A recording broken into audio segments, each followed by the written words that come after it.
Bueno, como todas las cosas en vivo y en directo, acabo de tener un pequeño percance. Me sacó el internet, bendito Señor, que me ha sacado el internet de mi transmisión en vivo. Pero aquí estoy, aquí he vuelto. No me voy a dejar amedrantar por nada, ni amilanar por nada. Así que vamos a decirles, sí, quítala, les venía diciendo que la escatología pues es lo que se encarga del estudio de los tiempos finales y nosotros vamos a continuar. Ya con este sábado son alrededor de muchos sábados, tal vez 15, no, tal vez unos 15 sábados. Bien, hoy vamos a hablar, la enseñanza de esta noche, la conferencia de esta noche se titula, o la he titulado, Religión, apostasía y ecumenismo. Religión, apostasía y ecumenismo. Y vamos a hablar un poco de ese tema. Bueno, religión, ya ustedes saben, es más o menos lo que se encarga a través de los seres humanos de procurar de acercarse a Dios. Eso es un tipo de religión y así se denomina. Todo intento del ser humano por llegar a Dios es religión. Y apostasía básicamente es apartarse de la fe o creer en otras cosas diferentes a la fe bíblica. Y ecumenismo es un movimiento que promueve la unidad entre todas las iglesias a nivel mundial. Así que el catolicismo romano se ha vuelto el líder ecuménico en un movimiento para unir no solo a los hermanos separados, entre comillas, del protestantismo, sino también a todas las religiones del mundo en una nueva iglesia mundial. A eso apunta todo este movimiento y es lo que va a preceder la llegada de nuestro Señor Jesucristo. Eso está profetizado de esa manera. Ya yo he explicado parte de estas cosas en mis videos anteriores, que a propósito ustedes pueden verlos ahí en mi canal de YouTube.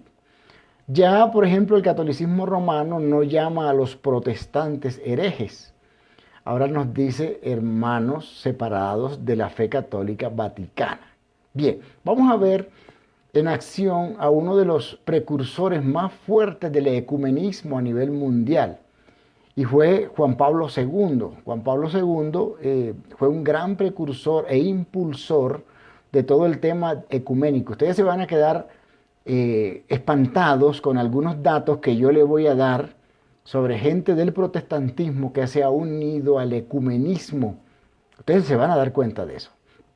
Una de las proezas más asombrosas de Juan Pablo II, por ejemplo, fue la reunión ecuménica en Asís, Italia, de 130 líderes de las principales religiones del mundo para orar por la paz.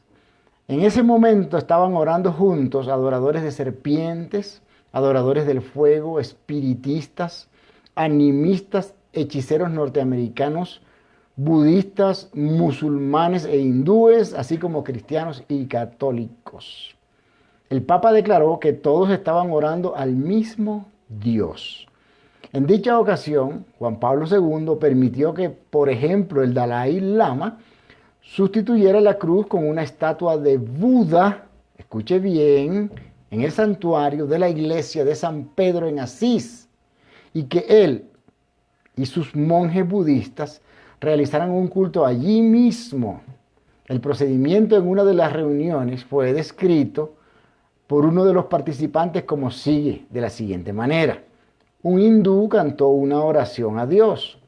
Un musulmán recitó el Corán, mientras se paraban frente a un altar adornado de Sri Ramakrishna, Jesucristo y Buda. Unieron todo. ¿Dónde puede encontrar eso? Eso lo sacó el Seattle Times en marzo 11 de 1987. Y este periódico les puedo dar por sentado que yo no lo escribí. Yo no escribí esa crónica. Sencillamente ese periódico la sacó de esa manera. ¿Y por qué estamos hablando de esto? Porque yo estoy explicando un poco sobre el ecumenismo y lo peligroso que es este movimiento que está tratando de unir a todas las iglesias del mundo para convertir una sola religión a nivel mundial. Eso es peligrosísimo. Por ejemplo, en su gira por el África durante 1993, el Papa buscó un terreno común con los creyentes del vudú, sugiriendo que ellos no traicionarían su fe tradicional, convirtiéndose al cristianismo católico. ¿Dónde está eso? ¿Dónde encontré yo eso? En un periódico que se llama Los Angeles Times. Esa noticia salió el febrero 5 de 1993. Y qué tremendo que todo esto sigue sucediendo a espaldas de muchos incautos que no saben o que no se dan por entendido que estos sucesos acontecen al interior de la Iglesia Católica Vaticana. El número de mayo y junio de 1990 de Mundo Católico, una revista católica, fue dedicado al budismo. Todos los artículos eran compasivos hacia el budismo, incluyendo citas favorables del Papa Juan Pablo II a este movimiento. Un artículo de esta revista hasta se titulaba "El Buda venerado como un santo cristiano". Juan Pablo II adopta un punto de vista liberal hacia el budismo y todas las otras religiones y considera que el yoga de la deidad del budismo tibetano, de su buen amigo el Dalai Lama, junto con las oraciones de los hechiceros espiritistas y todas las otras religiones, están generando profundas energías espirituales que están creando un nuevo clima para la paz. Nuestro visitador del domingo de noviembre 13 de 1987 es una revista católica. Yo me imagino a un cristiano protestante teniendo comunión con espiritistas, orándole a espíritus. No me explico eso. Es asombroso lo que está pasando porque la iglesia protestante está cayendo en este juego. Muchos de los líderes protestantes de hoy y de hace un poco tiempo están cayendo en este juego. Claro está, antes de que Cristo venga, el mundo estará en lo que la Biblia llama una apostasía. Pero no solo con los hechiceros ocurre esto con referente a la Iglesia Católica Romana, también con líderes protestantes. La pregunta es, ¿profetiza la Biblia este tipo de uniones de todo tipo de creencias y creyentes a nivel mundial, global y adoradores de cuanta cosa existe en el universo? ¿Profetiza la Biblia esto? Vamos a ver qué dice, por ejemplo, el apóstol Pablo en la segunda carta a los tesalonicenses, capítulo 2, versículo 1 en adelante, dice: pero con respecto a la venida segunda de nuestro Señor Jesucristo y a nuestra reunión con Él, os rogamos, hermanos, que no seáis sacudidos fácilmente en vuestro modo de pensar, ni os alarméis ni por espíritu, ni por palabra, ni por carta, como si fuera de nosotros, en el sentido de que el día del Señor ha llegado. Todavía no. Hay cosas que no han ocurrido, que están profetizadas en la Biblia, que para que Jesucristo regrese por segunda vez, tienen que ocurrir. No han ocurrido. Versículo 3 dice que nadie os engañe en ninguna manera, porque no vendrá sin que primero venga la apostasía y sea revelado el hombre de pecado, el hijo de perdición. Ese es el orden de Pablo. Pablo le dice aquí a los tesalónicos, ojo, si ustedes escuchan de que Cristo vino de repente, no lo crean. Y de que si se está orando a nivel universal de todo tipo de creyentes, de cuanta cosa existe en el mundo, no se junten. Jesús no viene sin que antes se manifieste la apostasía. Y la apostasía ya está en acción, dice el apóstol Pablo. ¿Cuál es el orden de Pablo con respecto a la segunda venida de nuestro Señor Jesucristo? Bueno, es primero la apostasía. Segundo, el anticristo viene.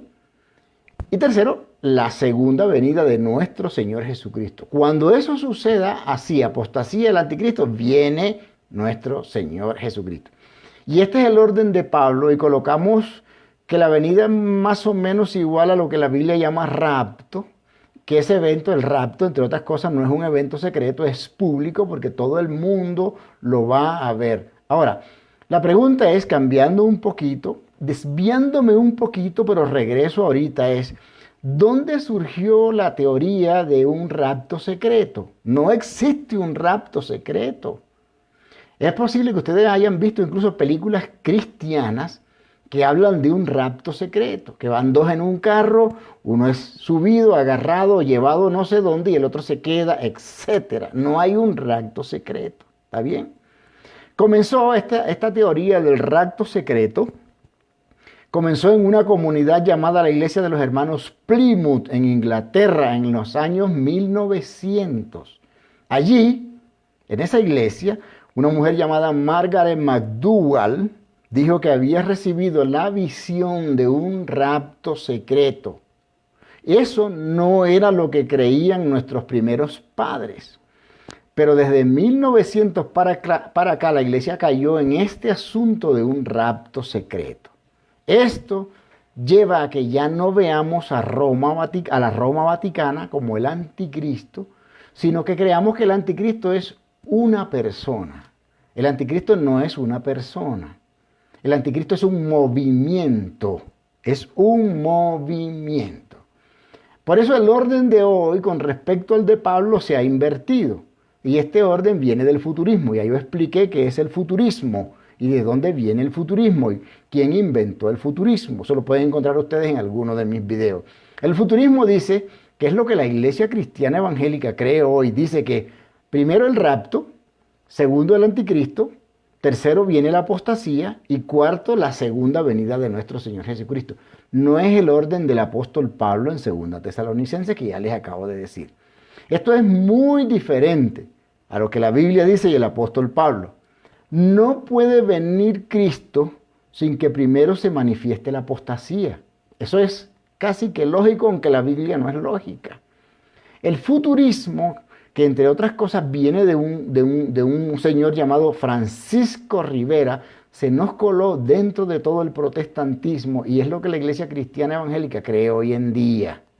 Hoy la mentalidad futurista campea en la Iglesia Cristiana, primero porque la mayoría de las personas hoy no hablan de escatología. Usted hoy no escucha hablar de escatología en ninguna iglesia casi del mundo entero.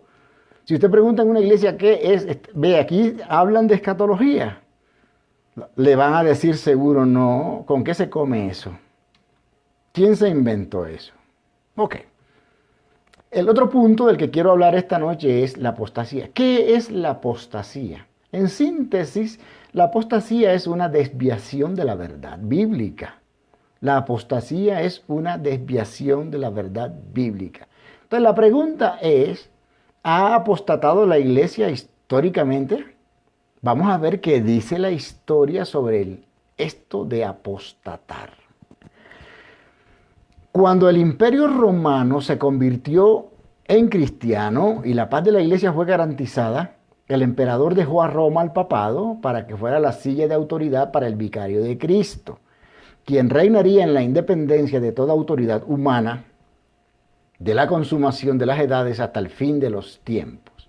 Eso está en una revista que se llama Derechos y Privilegios Papales. Es un libro católico romano. Sigue. Se hicieron acuerdos con el paganismo para aumentar la popularidad de la iglesia.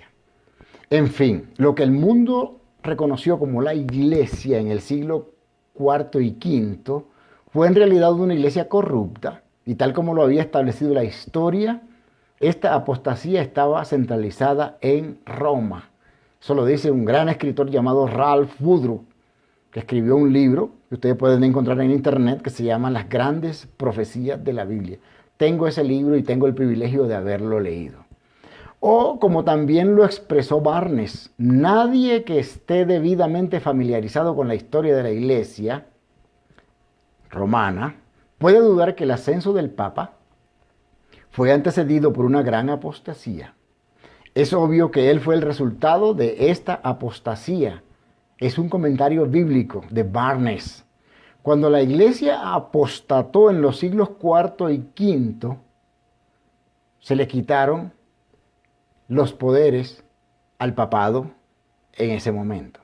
Pero los cristianos evangélicos perdimos el rumbo y el personaje nuevamente surgió con una fuerza asombrosa. Por eso esto me lleva a una pregunta. ¿Está en apostasía escatológica la iglesia de hoy?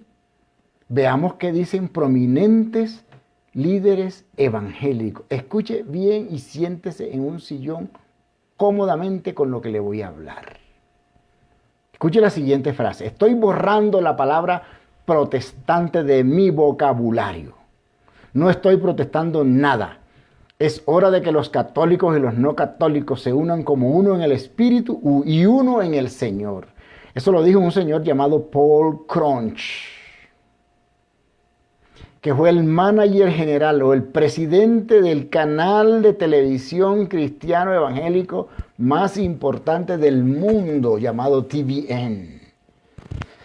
Yo, por ejemplo, soy protestante, nací protestante y voy a morir protestante.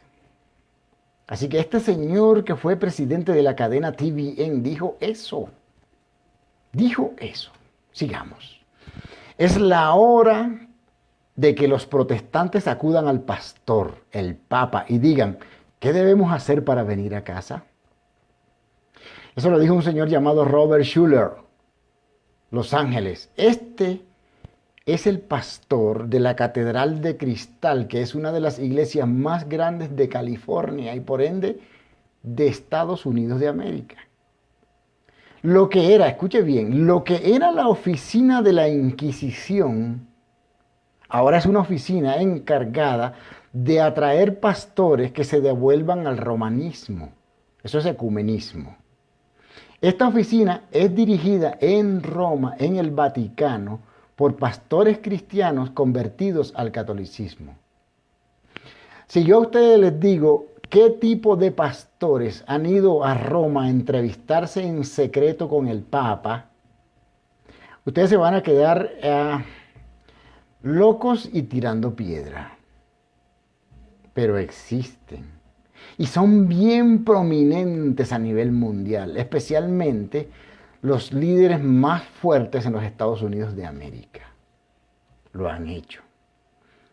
El suceso más trascendental en casi 500 años de historia eclesial se reveló como un fait accompli el 29 de marzo de 1994. Ese día varios líderes evangélicos y católicos norteamericanos firmaron una declaración conjunta titulada Evangélicos y Católicos Juntos, la misión cristiana en el tercer milenio. Esta es una estrategia vaticana católica para engañar a los incautos que no saben lo que ha pasado en la historia con el Vaticano. Aquellos que ignoran lo que hoy está pasando o lo que ignoran lo que pasó en la historia son los que están cayendo en el juego y en el engaño a lo que están siendo sometidos por Roma. En lo que se llama una declaración histórica, los evangélicos, incluyendo Pat Robertson y Charles Colson, uno de los principales iniciadores, se unieron hoy con líderes católicos romanos conservadores en sostener los lazos de la fe que vinculan a los mayores grupos religiosos y más políticamente activos de la nación norteamericana. De la declaración instaron a católicos y evangélicos a que cesara el proselitismo agresivo de los feligreses de ambos lados. Esto es lo que está pasando. En ese momento ellos firmaron un acuerdo que ya no deberíamos predicarle más a los católicos romanos. A ese acuerdo se llegó. John White, presidente del Geneva College y expresidente de la National Association of Evangelicals, dijo que la declaración representa un momento triunfalístico en la vida religiosa norteamericana después de siglos de desconfianza mutua entre católicos y protestantes. Esto representa aparentemente un movimiento triunfalista, porque siempre hubo desconfianza de por medio entre católicos y protestantes, especialmente en Estados Unidos de América. ¿Y por qué hablo de Estados Unidos de América? Porque es la nación aparentemente por excelencia protestante, fundamentada en el protestantismo. Este documento que se firmó tiene el potencial de dar nueva forma a todas las discusiones ecuménicas que se han llevado a cabo a lo largo de los años. Este es un nuevo día, dijeron algunos. Nuestros amigos más cercanos como evangélicos en la tarea cultural y en la tarea teológica fundamental son católicos romanos. Eso lo dice el New York Times de marzo 30 de 1994 en la página A8. Y el documento que se firmó proclama que los católicos son evangélicos en la misma tarea. Ahora la pregunta es, porque después que se firma todo esto, los evangélicos salen con bombos y platillos a tirar voladores al espacio, alegres, porque creen que han triunfado. Pero, ¿qué dice Roma con respecto a esto? ¿Qué dice Roma con respecto a esto? Fray Tom Forrest dijo lo siguiente a un grupo de carismáticos católicos. Nuestra obra, escuche bien lo que dijo este fraile. Nuestra obra es hacer a la gente tan plena y ricamente cristiana como podamos para atraerla dentro de la Iglesia Católica. Por lo tanto, la evangelización nunca será un éxito total, sino solo parcial, hasta que el convertido sea miembro del cuerpo de Cristo para ser guiado dentro de la Iglesia Católica Romana. ¿Usted cree que ellos son tontos? La idea es convertir a los evangélicos al romanismo católico. ¿Y por qué? Porque ellos están en pos de una religión universal única, pero que sea la católica romana. ¿Qué hace Roma? ¿Qué hace? Católicos del Brasil en Guerra Santa. Algunos obispos advirtieron a los protestantes, dejen de evangelizar a los católicos. Asombrados por el alarmante crecimiento de las sectas evangélicas en el Brasil, líderes de la Iglesia Católica Romana han amenazado con lanzar una guerra santa en contra de los evangélicos, a menos que estos dejen de atraer gente del rebaño católico. La tensión católico-protestante no es nueva en Brasil, pero el conflicto se intensificó en la 31ª Conferencia Nacional de Obispos de Brasil. Durante esa reunión, un candente obispo describió a los evangélicos como una seria amenaza a la influencia del Vaticano en su país. El obispo Sinesio Bon, dirigente de un nuevo movimiento antievangélico en el Brasil, descargó una dura retórica a la conferencia. Él dijo, ojo lo que dijo, declaramos una guerra santa, no lo duden, y anunció, la Iglesia Católica tiene una estructura poderosa y cuando nos movamos aplastaremos a cualquiera que esté debajo de nosotros. Esto pasó ahora, no pasó en la era medieval. ¿Qué dice la Biblia en profecía con respecto a todas estas cosas? Volvamos a Apocalipsis capítulo 17, versículo 7 dice, y el ángel me dijo, ¿por qué te has asombrado? Yo te diré el misterio de la mujer y de la bestia que la lleva, la que tiene las 7 cabezas y los 10 cuernos. Ya en 3 anteriores intervenciones hablé de esta bestia y de esta mujer que cabalga la bestia. La bestia es un poder político, pero a su vez es religioso. Y eso nació allá en el cuerno pequeño de Daniel capítulo 7. Ya yo expliqué todo eso hace muchos años. ¿Qué significado tiene esto? Primero, Daniel 7 habla de una bestia que es igual al Imperio Romano. Eso sucedió, eso pasó. El Imperio Romano existió tal cual Daniel lo profetizó. 10 cuernos que representan a la Europa dividida en 10 naciones. Segundo, Apocalipsis 12 habla de un dragón escarlata, rojo, que es igual a Satanás. Tercero, Apocalipsis 13 del 1 al 10 habla de la bestia y nos habla de un número 666 que es el anticristo. Ya describimos que es el papado romano. Cuarto, Apocalipsis 13 del 11 al 17 habla de la segunda bestia. Y quinto, Apocalipsis 17 que nos habla de la bestia escarlata que es igual al dragón y sus representantes en el último tiempo. Estamos en la última batalla, cuando el dragón permite que la mujer lo cabalgue. A medida que se acerca el final de los tiempos, Satanás se va a revelar claramente tal cual es. Ha sido el poder detrás de la mujer que lo ha cabalgado durante este tiempo. Ya sabemos quién es la mujer. Usted me dirá, pero todo el mundo se dará cuenta. No se va a dar cuenta todo el mundo, me dirá. No, porque el mundo ya lo malo lo llama bueno. Está en acción, dice Pablo, el misterio de la iniquidad. Solo que el mundo en el que vivimos, que es un sistema como tal, a lo bueno lo llama malo. Y eso está profetizado en la Biblia. Por ejemplo, ya el mundo permite los matrimonios entre parejas del mismo sexo, etc. Todo eso está profetizado. Ahora, la pregunta es, ¿hacia dónde vamos y qué está haciendo Roma hoy? Yo estoy entrando ya en la parte final de esta serie que me ha llevado más o menos unas 15, 16, 17 conferencias. Pero voy a terminar con lo que pasa actualmente. Bien, el doctor Malachi Martin es un eminente teólogo, 30 años de exorcista dentro del catolicismo romano. Óigalo, búsquelo, Malachi Martin. Experto en la Iglesia Católica, ex jesuita y profesor del Instituto Bíblico Pontificial del Vaticano.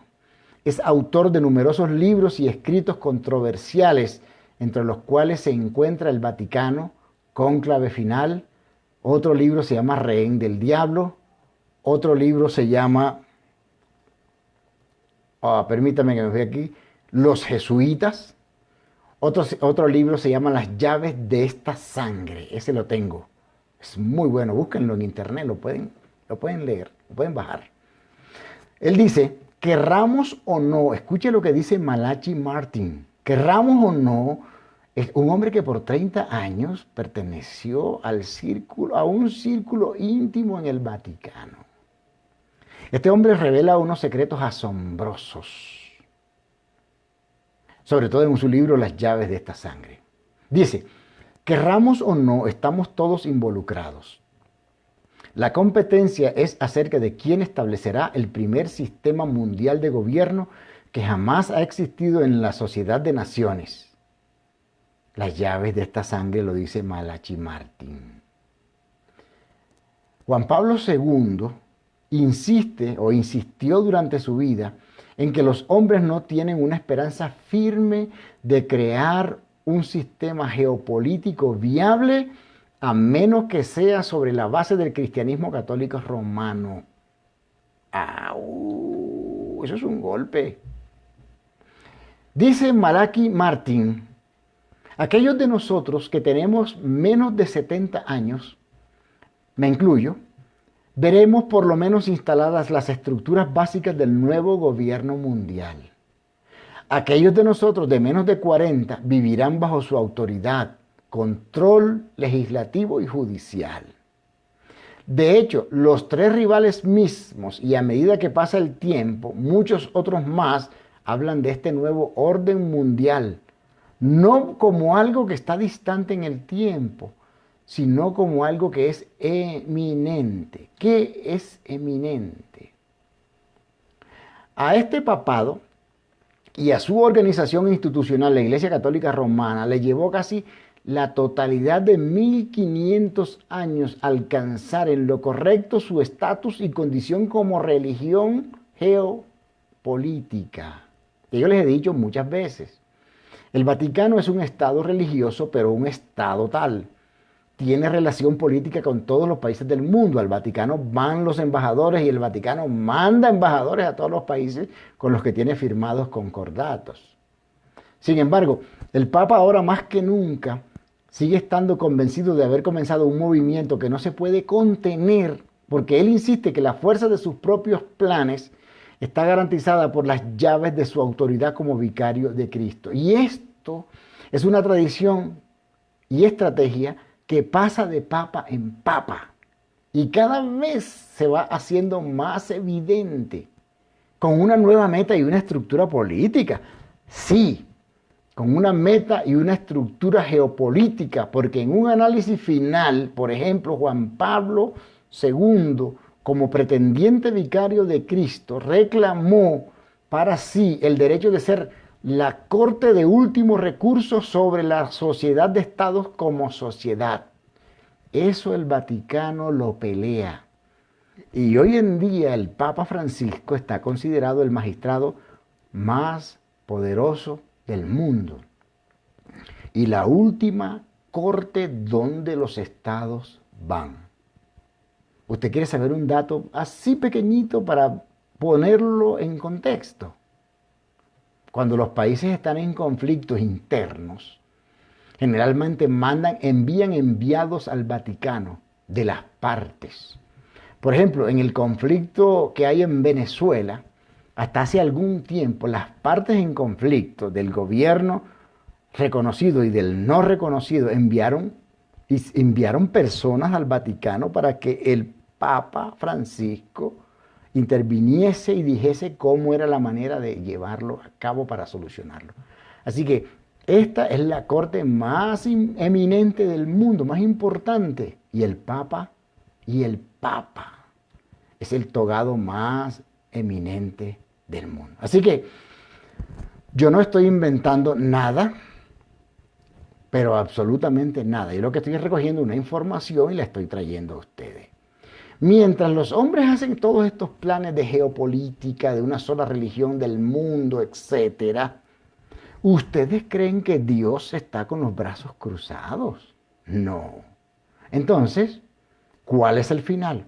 Ya voy a terminar. Hoy me pasé un poquito más porque quería terminar este aspecto, pero ya voy a terminar. ¿Cómo está Dios? Porque Dios, la Biblia dice que hay una sentencia.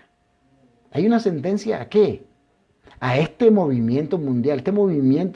Hay una sentencia bíblica sobre él. Apocalipsis capítulo 18. Versículo 1 dice, después de esto vi a otro ángel descender del cielo que tenía gran poder y la tierra fue iluminada con su gloria. Escuche bien. Versículo 2, Apocalipsis 18.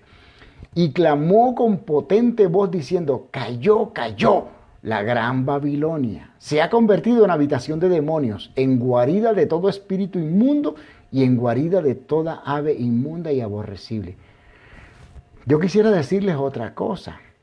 Pero lamentablemente la Iglesia Católica Vaticana Romana está condenada bíblicamente a desaparecer.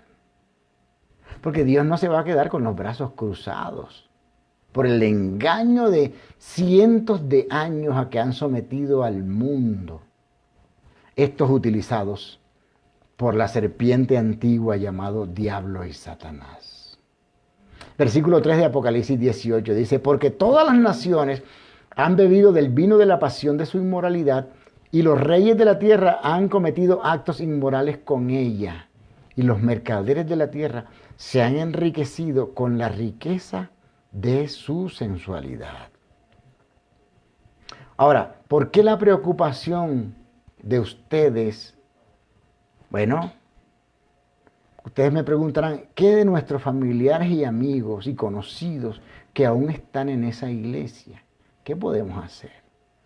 Dios sabe que a esos salvos destinados a salvación los recibiremos nosotros en la verdadera iglesia del Señor Jesucristo, la que no tiene manchas ni arrugas, la novia del Cordero, ese que somos tú y yo. Bien, ¿qué sentencia la Biblia con respecto a amigos, familiares y conocidos que nos preocupan, que están allí dentro del catolicismo romano? Apocalipsis 18:4 dice, y oí otra voz del cielo que decía, salid de ella, pueblo mío, para que no participéis de sus pecados y para que no recibáis de sus plagas. Pastor Hoffman, ¿hay salvos en el catolicismo romano? Sí. Y son gente que algún día Dios los va a sacar de allí. Así como nos sacó a todos nosotros. Amigo, tú que ves este video hoy o en algún momento de la historia lo vas a ver. Si sus familiares, amigos y conocidos pertenecen a esta iglesia apóstata y adúltera, ore por ellos. Pero también persuádalos para que abandonen esta práctica diabólica. Persuádalos. Ore y persuádalos. Ore y hábleles. Porque Dios los quiere sacar de allí. Apocalipsis 17:14 finalmente dice, y pelearán contra el Cordero, y el Cordero los vencerá porque Él es Señor de señores y Rey de reyes. La gran batalla, la enorme y gran batalla final va a suceder porque está profetizada en la Biblia. Y todo este movimiento ecuménico, dirigido por la mujer que cabalga la bestia, va a pelear contra Jesucristo cuando Él venga, con sus elegidos. Porque la Biblia dice que nosotros nos encontraremos con Él en el cielo y bajaremos a establecer lo que la Escritura llama la Gran Jerusalén. Eso, mis amados, es lo que nos mueve a nosotros a vivir y es lo que a mí mueve mi corazón de enseñar esto, que no se enseña en muchas partes hoy en día, para que usted conozca la verdad, esa verdad que nos hace libres. Lo espero el próximo sábado con una nueva enseñanza sobre esto, que esto se está poniendo ahora espectacular, porque ya estamos entrando en la parte final de mi seminario de escatología. Y les voy a hablar ya al final qué está sucediendo en el mundo, qué está pasando y hacia dónde vamos. El final nadie lo sabe. Cuando Jesucristo regresa tampoco, porque así la Biblia lo dice. No os toca a vosotros saber los tiempos ni las sazones. Enseñe, predique a Cristo como Salvador personal de la vida de aquellos que están marcados para salvación eterna. Amigo, Dios te guarde, Dios te bendiga. Mira, si tú quieres hacerle un favor a amigos, conocidos y familiares, compárteles este video, compárteselos. Comparte este link con tus contactos y vas a ver el gran, inmenso favor que los hace. De alguna manera tenemos que abrirle los ojos a aquellos que han sido marcados, por Cristo Jesús para salvación eterna. Ayúdalos para que lo vean. Dios te guarde, Dios te bendiga y te prospere a ti y a tu familia.